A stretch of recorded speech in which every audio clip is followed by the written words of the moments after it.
Hello everyone, সবাই কেমন আছেন? তো অনেকটা আকাশ কিন্তু মেঘাচ্ছন্ন এবং মেঘ করে আসছে, আর অল্প সময়ের মধ্যে বৃষ্টি আসবে এমন অবস্থা। তো তাই চিন্তা করলাম আমার শর্টকাটে কচুয়া যেতে হবে, এবং শর্টকাট রাস্তা কোনটা।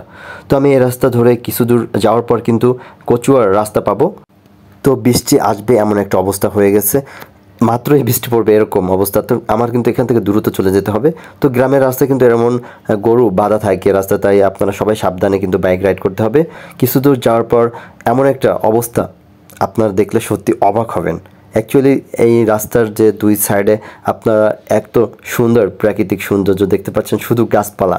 তো অ্যাকচুয়ালি এমন রাস্তা কিন্তু সচরাচর দেখা যায় না। তো কিছু দূর সামনে আমরা কিন্তু অনেকটা চলে আসছি। তো ওয়েদারটা কিন্তু মানে বৃষ্টি পড়বে, তারপর কিন্তু আমার ভালো লাগছে, কারণ এমন ওয়েদার কিন্তু সচরাচর হয় না।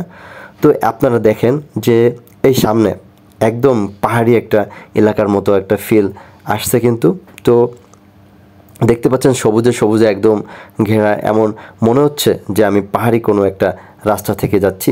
তো আপনারা যদি এই রাস্তায় আসেন, আপনাদেরও কিন্তু এই প্রাকৃতিক দৃশ্য দেখতে কিন্তু অনেক ভালো লাগবে। জাস্ট আপনি মনে করেন সাজেকে আছেন। আপনারা কচুয়ার মধ্যে কোন রাস্তা নিয়ে ভিডিও দেখতে চান, সবাই আমাকে কিন্তু কমেন্টস অ্যান্ড ইনবক্স করে জানাতে পারেন। তো আপনারা সবাই ভালো থাকবেন, আপনাদের সকলের সুস্বাস্থ্য এবং দীর্ঘায়ু কামনা করি। আরেকটি কথা, আপনারা এখনও যারা ম্যাক্স বাইকের অফিসিয়াল ফেসবুক পেজ এবং ম্যাক্স বাইকের অফিসিয়াল ইউটিউব চ্যানেল ফলো এবং সাবস্ক্রাইব করেননি, অবশ্যই সাবস্ক্রাইব করে পাশে থাকবেন। তো সবাই ভালো থাকবেন। আসসালামু আলাইকুম।